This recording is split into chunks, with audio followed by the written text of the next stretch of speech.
No, I don't want that pizza. It's got sun-dried tomatoes on it, and they overdo it. What's the problem with their sun-dried?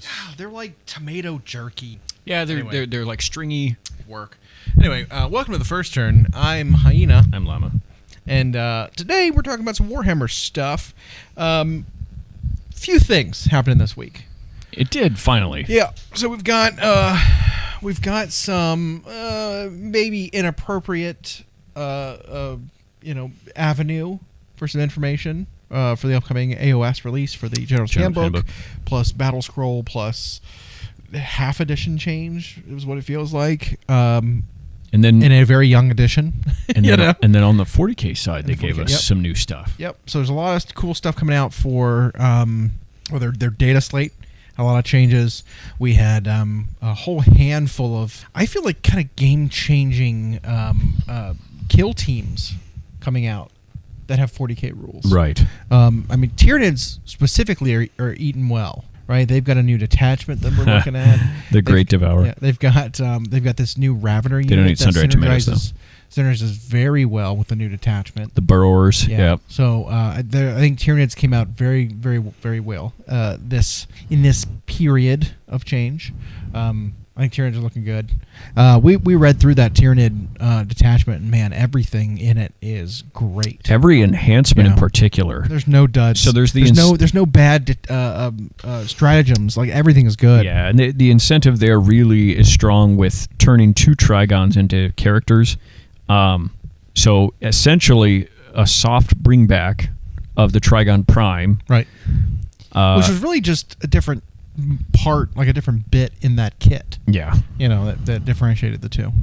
Yeah, and now you can make them for free, really. Right. And then you can now give each one of them an enhancement, and those 4 enhancements were money, all of them. Yep. And then, like you pointed out, their stratagems are good. So it is the epitome of what I always want new detachments or in AoS new formations to look like. Right. Where it is legit a new way to play the army.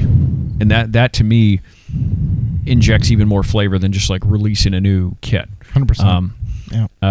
Not that we are against new kits, but that's a great way to really expand the army. And so a few armies got these for 40K. We don't keep up as much on the 40K side, but the 40K players we know seemed excited by these upcoming changes for them. So good on them for the biggest game to get a mid-season shakeup like that. But it is kind of hard to keep track of all the changes and all that. Be excited for every single thing that gets updated, because we've had kind of new additions for so many different games. Yeah. Right? Like soft edition changes. Some of them are hard edition changes, right? Like I think they specifically called out the Horus Heresy one was that's a new edition. Yeah. The other one was only 2 years old, I think. Yeah. And so but other ones that aren't true edition changes are still getting massive shakeups. But there's a lot to keep track of. There, I'm sure you've seen that where like maybe you could really tune into 2 or 3 of them perhaps, but yeah, all of them it's like hard to it's really difficult to like know all the info about all of them and keep track of every single different thing. Especially because 40K is separating off and becoming so different from Horus Heresy now that it's they really do feel like different games, whereas initially they were basically the same rule set. With some slight tweaks. Now it's like they're so different. There's 4 different stats for leadership now in Horus Heresy, whereas leadership is completely gone from 40K. Right. Like it's kind of a weird it's a weird divergence. That's okay, I think. Yeah, I think so too. I wait, because do they still have leadership? Hang on. They might. 40K might still have 1 stat. Its bravery's gone in Age of Sigmar, isn't it? Gone. Oh man, see it. Hard to keep track. Yeah. But 4 different breakdowns for leadership in Horus Heresy makes so you can test on different kinds of things, which is better because we always honestly I always kind of forget if bravery's even a thing or leadership's even a thing in 40K because it's never been relevant. Right. Except it was maybe never the occasional battle shocked unit losing objective control once per game. Like it's, I think there still is a leadership. They still have leadership, yeah. But like, it's not as impactful as it seems like it's going to be in the new Horus Heresy edition. It's a big part of it. Right. There's like an entire stat for there's a stat block for mental stats as opposed to like your physical stats. Right. There's so much more going on there, and I think it's very interesting.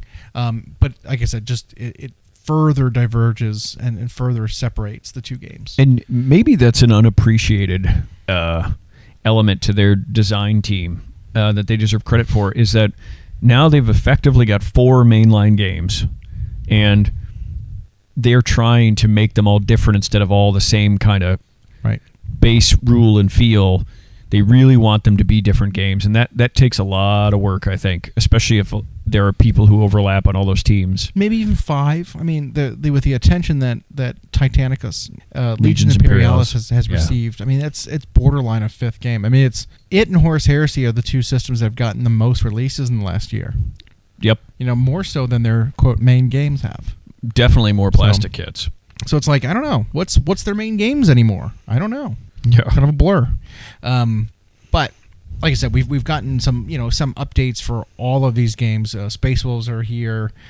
We've got Chaos Knights coming next for 40K. Yep. Their information is starting to trickle out. I'm starting to see some of that. We've got here on Sunday we have the article for next week, what's up for pre-order, and there's a ton of stuff. Nothing Age of Sigmar, but everything else is getting pre-order windows for all the things. I mean, the Beastmen for Old World is getting their Arcane Journal coming out. The let's see, what else was it? The kill team update the 4 with different the kill teams that have yet to release solo are coming out, and like I said, some of them are kind of game changers for the armies that they're coming out in, which is because they gave them all 40K rules. Yep. And so this is a big couple of weeks here coming. They're definitely ramping up their releases going forward. And like I said, General's Handbook next weekend, and we'll see how that shakes everything out. We've got a little bit of info from that with some advanced releases that were maybe an oopsie, and have subsequently gotten taken down, and we'll see again later. They made their way on the internet, and then were taken down once real it's on quick. the internet, it's always there, so it's hard to expunge those records. But what we've seen so far, it really does feel like it's an edition. It's like 4.5. For a very young edition, by the way, because we've only gotten 6 books. Yeah, we are just about at the 1 year mark of this edition, and now they're getting like a 4.5. Yeah, which is adding some of the stuff. I mean, with that plus the updates that every army got leading up to this, it does really feel like they're starting to inject some of that flavor back that they had lost with the edition change and with the indexing and with the early battle tomes. We're seeing some familiar named things coming back. Some familiar mechanics, some mechanics that armies used to have now coming back into the fold. We're seeing points costs for taking enhancements and taking spell lords and stuff like that, because they really are not all created equal. The balance just isn't there. You know what, though? It's like, this is a small thing, but I love this approach to every few months you are giving armies some additional flavor and new ways to play. You're providing new things, bringing things back. But then I would just skip the whole battle tome system. Yeah. And just do this. Release your index as vanilla, and then throughout the edition do this. I don't know. I agree. This is a great update for the game. Yep. Just now you have like 6 battle tomes that are kind of and then you wouldn't pointless. Struggle to keep your players engaged. You wouldn't struggle to have people expand out and bridge armies. You wouldn't have people feel so disappointed when they do get their battle tome and it does nothing. Or just the fact that we do have a really good list building tool that is the Warhammer app, and it does require a subscription to get the most out of it. But there are people who don't want to hit that barrier of entry, which is the battle tome or the codex, who reach out and try to do a third party system. I've still seen people being like, all right, well, thing's out. When's Battlescribe update? Battlescribe, right? Or whatever. It's just like, there's a really good tool we have already, and it's cheap, but it's like, well, in order to use the official one, though, I have to buy the book and I have to unlock the content in it, and so it's actually not that cheap. If the app was all inclusive and it had all the information you were releasing on regular, I think more people would subscribe to it. You'd have more long-term subscribers that wouldn't be using these third-party apps, and you'd be spending less money in shipping and production and design and stuff with all these books and on paper. Yep. And we can harp on that all day. Like it's one of the most archaic, one of the least interesting parts of the hobby is the printed paper that the rules come on. It really is, because they're never valid for very long, and and it just feels so not just like wasteful in terms of money, but like wasteful in terms of like my effort, wasteful in terms of the environment. It's just like in every way, it just feels like, man, we should be just digitizing all of this stuff. Yep. Like I can understand having a physical copy if you wanted it, but don't make it mandatory. Make it optional. Well, that's it right there. If they still wanted to print them, that's one thing. But like, don't make it mandatory to get the official rules, to get the updated rules. But so far, I think on the Age of Sigmar side, we've been pretty well.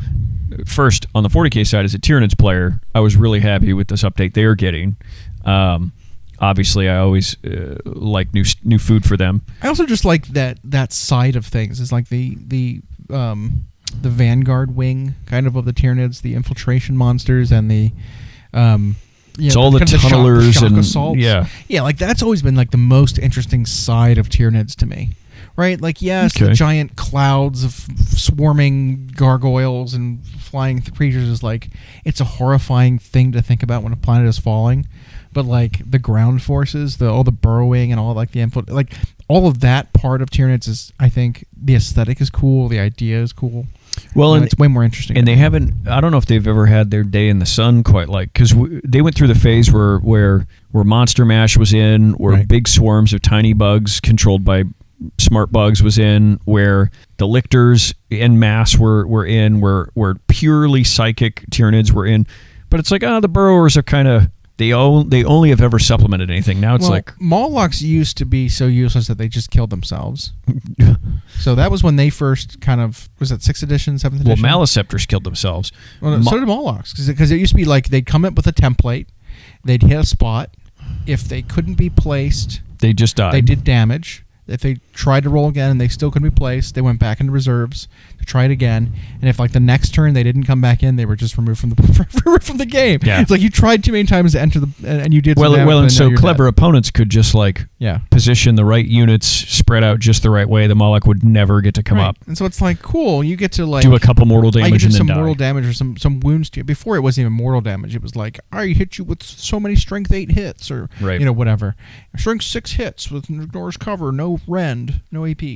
And so like you would be glad to take that trade of denying that unit from entering, basically killing it on entry in exchange for a few lives of Marines.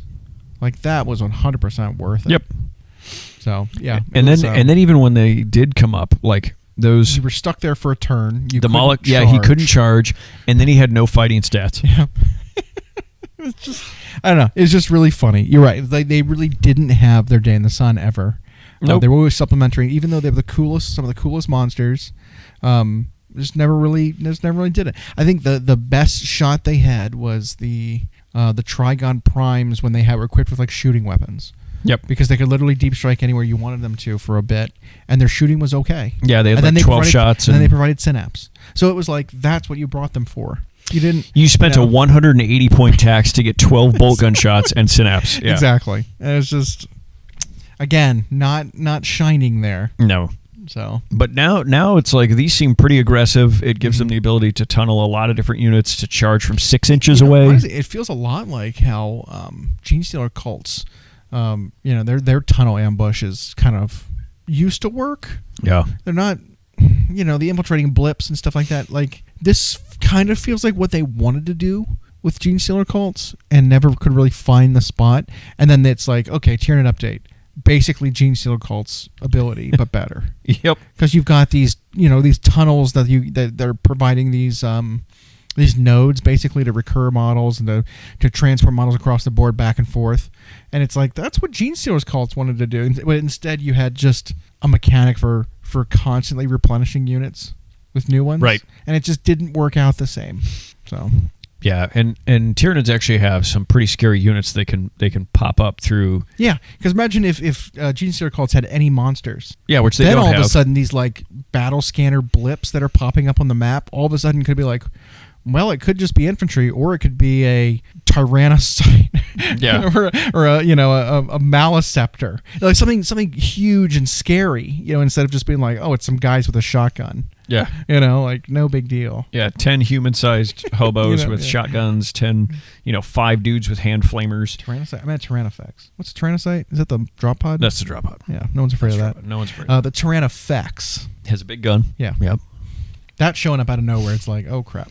Yeah, and I think for Tyranids, the fact that it just gives them such an alternate way to play than what they're already doing to play competitively, that's super exciting for them. And they did it without having to really change any rules of units or points cost. But so that I'm excited for, even though I get 0 games in a 40K ever. But on the Age of Sigmar side, like we said before last week, we're pretty pleased with all the updates every army got. But now you're reading into this information that was like, oops. Yep. That there's more than just the PDF updates we got online from Warcom, and more than just points adjustments. Some units are getting some new rules. Yeah, so like some units just don't work with the new edition at all, and it's kind of weird because they didn't touch them in the updates. Basically, the alternate versions of these units aren't meant to really replace the previous ones, and so like, was it Disciples of Tzeentch gets a new war scroll for Kairos Fate Weaver. That was just the named Lord of Change, because he has a rule that just literally does not interact with the game anymore. Is the change with how objectives work. It just doesn't make sense with his rule. So he's getting a rewording and a rework of his rule that makes sense for the new General's Handbook. But they took that opportunity to also like give him some other stuff and some shooting attacks and some synergy with the army that he didn't have before. So things like that, they're also still touching and changing some things. But in addition to the universal stuff that we're getting, some new commands, some new prayers universally that you don't have to like choose a lore for. You can just cast whenever. We're also seeing points changes. And it looks like the points this time around are increases through the mechanism of decreasing most things. Right? So the problem we have with perpetual point increases is eventually you points something out of the game. Yep. At a certain point, you're so many points that you can't fit in the game anymore. But a lot of that has to do with the ceiling of how the point system works, right? Because if a unit gets increased in points, the cap doesn't go up. Right, you're still playing a 2,000 point game or whatever it is, and so a unit going up means that less of them fit in that 2,000 points, as opposed to like the balancing factor of decreasing the points of everything relative to that unit means that unit is now, compared to another similar unit, more expensive for what it does. But you're still able to include as many of them. But if you choose the other thing, you can include more of those now potentially. Yeah. So it's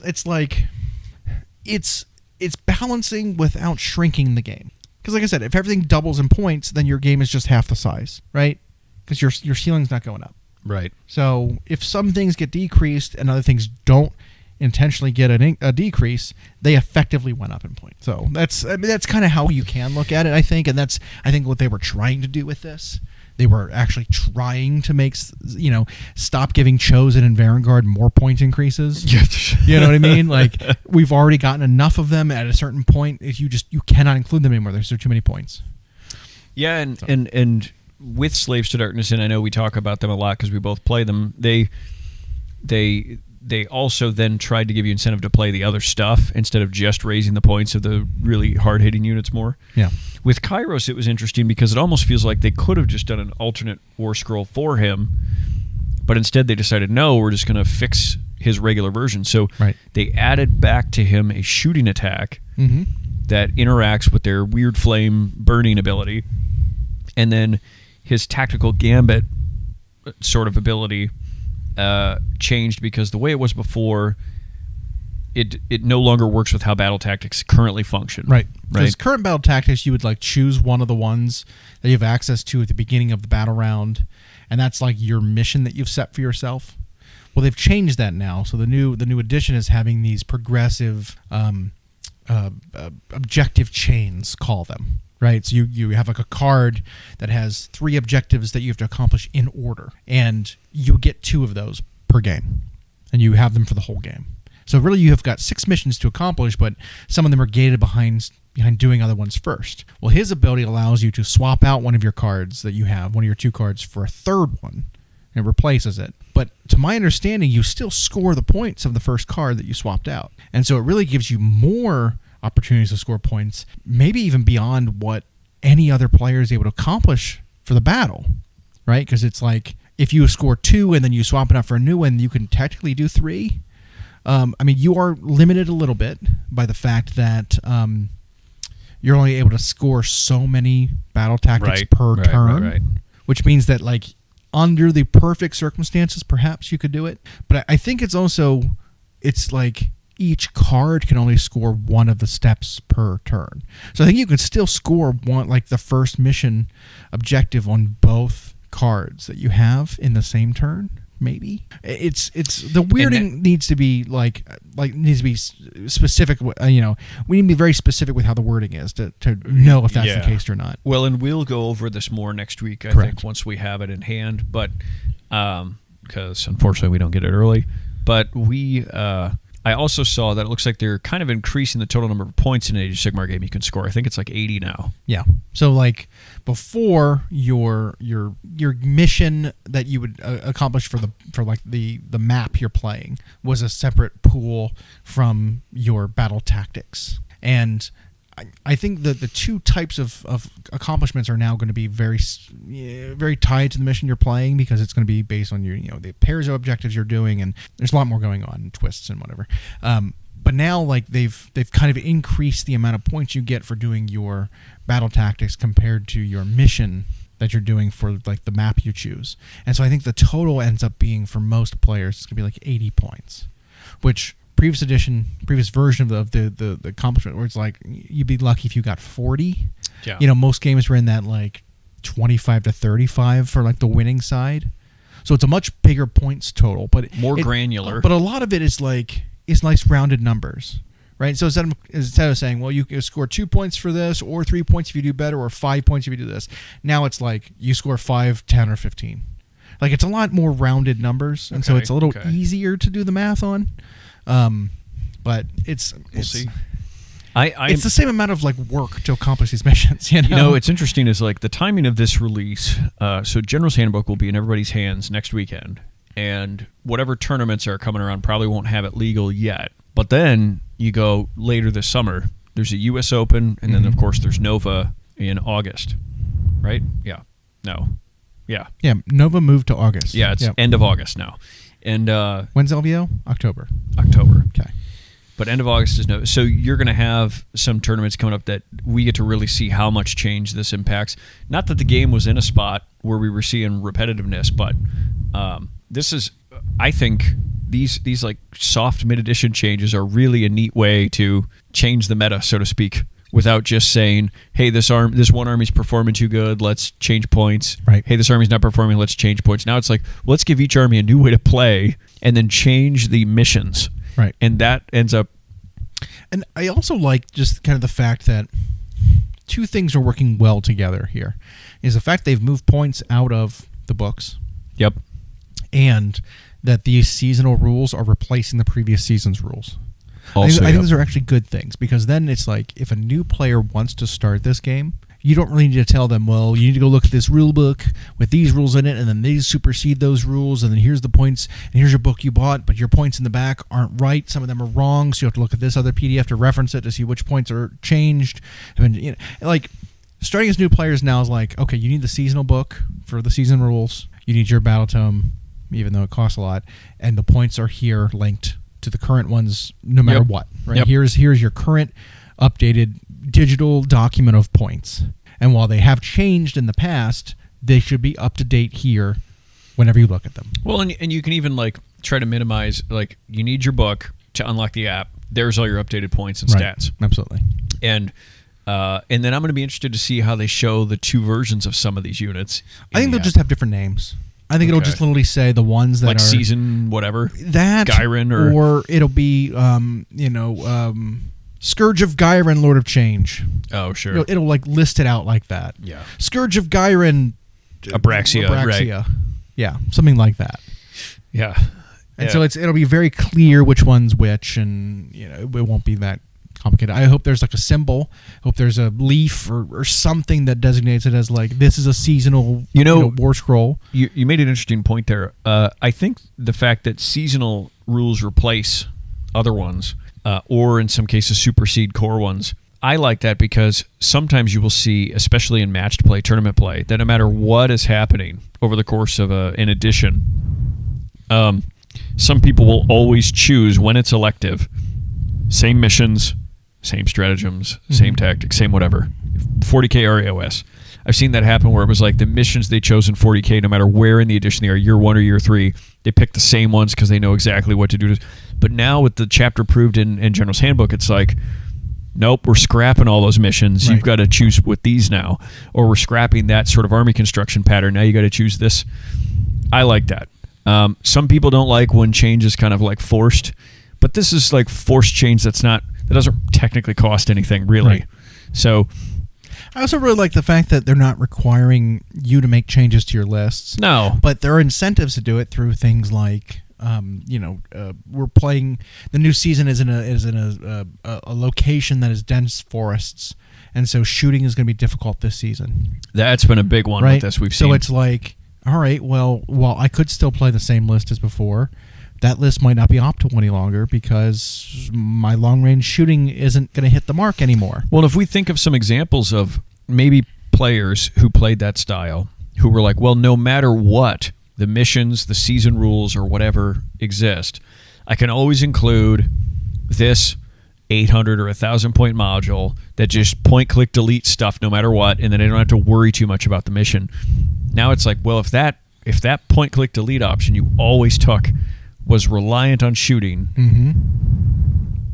in this version of AoS coming out next weekend, now you're going to have an issue, probably, because if something's in obscuring, or maybe you won't, right? Like, maybe you won't. It's weird because I think the fear of this obscuring mechanic is so prevalent that it's like shooting armies are dead. That's what people are saying. Shooting armies are dead. Yeah. It's like, well, I think that's extreme. I think what we're gonna have to realize is that the kind of the requirements to receive this obscuring is very restrictive. Every model in a unit needs to be within a range of the thing, and a lot of the times that piece of terrain or whatever is not allowed to be within a certain distance of an objective. It's not allowed to be within certain zones of the board, whatever. Like it's kind of difficult and restrictive what you can accomplish mission-wise if you're constantly trying to like claim these terrain pieces and stay out of sight. That it's like, I think what we're going to see is it's like maybe on the first turn we're going to be out of visibility of a lot of shooting attacks, but as soon as the game starts, you better get out there in the open and grab that objective while you have the chance. Yeah, or try to get to something you can fight. And but that does change things, because that first turn where it's like, well, I really want this unit to not get shot into oblivion. Right. I do think that's valuable. Trying to hide my own shooting unit in the terrain is now maybe not as useful because a lot of the shooting units, while fragile, and so maybe you wanted to hide them. Now it's like, well, now I can only shoot at half range if I do that. And then 2 points to that too is you're restricted of what you can shoot at. Yeah. Because your terrain pieces are usually tucked back behind in the board edges or whatever. And then if you're cleaning to a piece of terrain and you've got this half range shooting, they've decreased the shooting ranges on most units now. Yeah. Most units now have a shooting range of about 18 inches at most, which means that half shooting, you're looking at 9-inch range. Right. And if your unit the enemy you're shooting is 9 inches away from you, they're in range to charge you. Yeah, next turn they're just going to be like, move, special ability, charge. If you are claiming a terrain piece and trying to stick to it, you're giving the enemy a target of where like they know where you're going to try to hide and stay. And some units that are melee don't even care that you're hiding in an obscuring piece because I don't have any shooting. Nope. So it's I don't know. I think it's a big fear. I think, but it is. But I also think it is a big enough tactical change that it might take a few weeks or even months before you see For sure. people figure it out. Yeah. Because people always, when something like this happens, will start off by playing the same way they have. Yeah. Or, like I said, maybe it'll be that, units that are a big shooty Death Star unit maybe just can't do anything on the first turn, but once the game starts, they're just as effective as they were. Yeah. And so list construction won't change. Who knows? I don't know. I think it'd be neat to see that if there were some specialized units that could ignore the obscuring. That'd be a fun interaction with this edition, because like every other General's Handbook that they've done, when they've introduced like a new mechanic, they've also introduced the counter to that mechanic within the same season. Yep. Where it's like, hey, here's this really cool retinue entourage ability. Oh, well, guess what?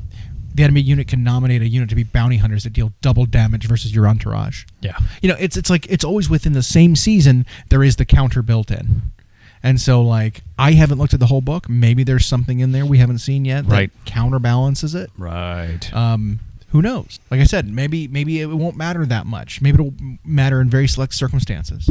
Maybe things like Caradrons who have a lot of shooting won't care about it because eventually something's going to come out of it and they can jump all over the battlefield and target that exact unit that comes out. Maybe they won't have a problem. Yeah, and it could be armies that are coming down the pike in the roadmap might end up taking advantage of it when they don't have shooting. Like Blades of Khorne could end up with something where they can treat stuff as obscurate and zip-zap through it and get to your shooting unit.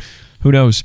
I do think tactically it will change things enough that we might see a shake-up at the top. Not that Age of Sigmar's meta was stale, but we were starting to see there were certain death armies, and then Seraphon, I think, were starting to consistently show at the top. And you usually don't like to see the same things punch in the bag the hardest all over, like over and over again. So that might change some stuff. We do know that now there are, like you said, manifestations and terrain pieces that now cost points. Yeah, I think most of them cost points now. Yeah. In order to bring it, because there should be a tax, I think, for like an army that's built around casting spells. Yeah. If I don't have any spellcasters in my army, I'm effectively getting a discount in my army, right? Because I'm not choosing a spell lore, I'm not choosing a manifestation lore that costs points, whatever. I shouldn't need to pay those points if I can't even cast them. If I'm going all melee, no wizards, no priests. You know what I mean? Like, I can understand the idea behind making them cost points.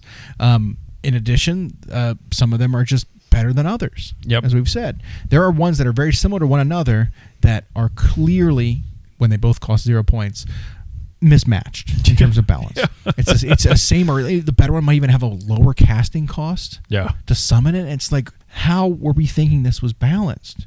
I'm looking at one of the demon rifts from Slaves of Darkness compared to the Burning Head. Right? They're two units that are both like, you summon them, they are really squishy, they've got short range shooting attack, but the Burning Head has a 10-inch range, the Demon Rift for Slaves of Darkness has an 8-inch reach. Yeah. Which means that the Burning Head can shoot the turn it comes in, the other one cannot. In addition, the shooting attacks on the generic one is better, the save on it's better, it's got special rules on it. It's like, why are these two things in existence and not just having the same exact rules? I mean, if your goal is to say, well, the faction ones have a different configuration of endless spells, right? So it's one that's like the one from the elemental one. There's one that's like the one from Morbid. There's one over here that's like the one from the metal. It's like, sure, I get it. It's a special combination of these spells. But why are they just exactly the same as those spells then? Why are they straight up worse in the same cost? Worse. Yeah. Right? And it's just like, it's crazy to me. Like, it doesn't make any sense. Nope. So, some of the universal spells are a problem. Some of the ones that have bigger lores, have 4 spells instead of 3, are a problem. I think that still needs to be adjusted. I think certain super powerful endless spells need to be, they've got this great incarnation system. Yeah. Right? Where there's these incarnates, there's these primal manifestations of the elements. I still think all the incarnate ones should be their own. Yeah, absolutely. The Purple Sun, pull it out of there. Yep. You're an incarnate of death. I think manifestations should look like one of 2 things. They should be an incarnate solo, or they should be 3 spells. Right. That's it. I agree. And make it cleaner like that. I agree. Now, make it flat, balanced, even. Now we'll see if these points cost make a difference in that regard, or if there's still going to be ones that everybody chooses, and then if they have to adjust that, But speaking of incarnates, we're getting a new one that I dare say that looks like a relative to the Kronspine, but it's a new manifestation for the Idoneth Deepkin. And so we don't know if it'll be universal or if it'll be for them. So it's very interesting. So it's coming out with them. It's obviously in there. They're themed around them. It's a water elemental kind of thing. But the Kronspine is universal. It's generic. Anyone can take it. Will this new watery one be universal? Will it be keyworded? This is Idoneth Deepkin. Only Idoneth Deepkin wizards can summon it. Because that's a really weird thing. Then, is if the only second example of this incarnate system that they've come out with is for one army. That's a little weird. It is. If it were, but at the same time, though, is if it's universal, you just gave something for every army to this army's release. You buffed every single army in the game through this army getting a buff. You know, like that devalues their update a little bit, especially because they're one of the armies that just has needed stuff. Roster. Right? They needed stuff for so long. And so if it's either way it happens, we're not going to be happy. Well, so there's one of two directions with that manifestation. If it ends up a universal one, but Idoneth themselves get like these 3 characters plus 2 units, right? Then it's like, okay. Or, how about this? Here's another idea. There are alternate versions of War Scrolls. Or, there you go. This is the Idoneth Deepkin Deep Water Incarnate, whatever. And it's got different rules, it's got different keywords, it's got different things on it. And then here's the generic Deep Water Incarnate. I don't know if that's the name of it. I don't remember. Whatever it is. Yeah. But what if that's like, here's a generic one for everyone to use. Here's one that is specifically keyed to using it in the Deepkin army. Different rules, different aesthetic, different, gribblies on it. It's just a little bit different. I made up Deepwater Incarnate, by the way. I don't know what they named it for us. I don't remember what it's called. But whatever it is, like I could see that being a thing. There was a bit there where they had bound endless spells as a mechanic, and only the Seraphim got access to them. They were just basically better versions of endless spells. Whoops. For that army specifically. Now they don't have any of that anymore. Boundless spells used to be a universal mechanic, and then they got rid of again. And so things change so much. But I could see something like that coming back. I think it'd be interesting. Okay, yeah, that could be. I think there's going to be a lot of people who paint that incarnate in a way that's neat, but which takes me to the hobby side of things. So you may not know this. We are like halfway through 2025 already. I know. I do know this. Like in a couple weeks, technically. Yeah. But yeah, I just got used to writing that on checks. That's right. I'm that old that I still write checks. But like, and so I was like, I need to start thinking about like Golden Demon time already. So I'm starting to look at projects for that, and then busted out some paints that I hadn't tried yet, which was actually from the Chimera Color expansion set 1. Okay. So their base. I think I have that one in the basement. Actually. Well, their base set. And then their expansion set 1 are their pure pigment line. The artist sets are the ones that are mixed, where they've got white, black, medium, whatever in them. So they're more like traditional hobby paints. But their base set and their expansion set 1 are the pure pigment ones. So, and I've been dinking around with them a lot. Both the videos are now up on our channel. Yep, let's go check that out. YouTube at First Turn Gaming. The First Turn? Oh. Or is it The First Turn? Oh, the We don't know our own channel? I think it's The... Check in the description for the link. Check in the description for the link. I don't remember where. And if you want your paints, follow the link, get 10% off. Yeah, check out the links because the real information's down there. Don't listen to what we're saying. Don't listen to what we're talking about. But it's interesting is they do perform different because they're single pigment and they don't have the mediums, the leveling agents, all that stuff in them. They're not pre-mixed with white or black. So they're. So you should definitely use this right out of the tube. The color saturation is immense. Yeah, but it takes a while to get used to. There's a little bit of a learning curve, just diluting it with water. But like, I'm also going to show how you can get the more quote hobby traditional feel from them if that's what you want. I've got a video coming for that as well that we'll put up that I've already worked on. But these colors at first, the expansion set, I was confused because I was like, this is how they expanded the core colors, the primary and artist colors. They chose to expand with what looked like 7 browns and then a handful of other colors. And I was like, what do you need all these? But then once I used them, it was like, oh, these are all very different and very useful. So I think brown might be the color I've got the most of, though. To be honest, like if you're looking at like, oh, how many colors do I have in this general, section of the color wheel. Mm-hmm. Brown might be my most. Well, and even if you jump off of brown a bit and you lean towards the red side of brown, or you lean towards the yellow ochre side of brown, or you lean towards the I'm including all of those. Yeah. Well, this set has like 7 of them, and then a bunch of other stuff. But then I thought about like when I watch an artist arrange, like a traditional artist arrange their palette for canvas painting, whatever, they do the same thing. It's like they've got a dark cold brown, they've got a warm brown that leans red, they've got siennas, it's like, yeah, you do need a lot of them. You got an ochre one that's green or yellow. So it made sense once I was using them, like thinking of the application if for you them. really think about it, everything is just a shade of brown. I think that's our wisdom for this week, is everything is a shade of brown. Yeah. I mean, really think about it. You know, even like fried rice. Mm-hmm. I mean, that's you would throw 5 different kinds of brown in that. Easily 5. Yep. Yeah. And then eggs lean yellow. Like there's your ochre. Yep. It all buns together nicely. Yep. Sure does. Do you want to eat some brown? Let's. Let's.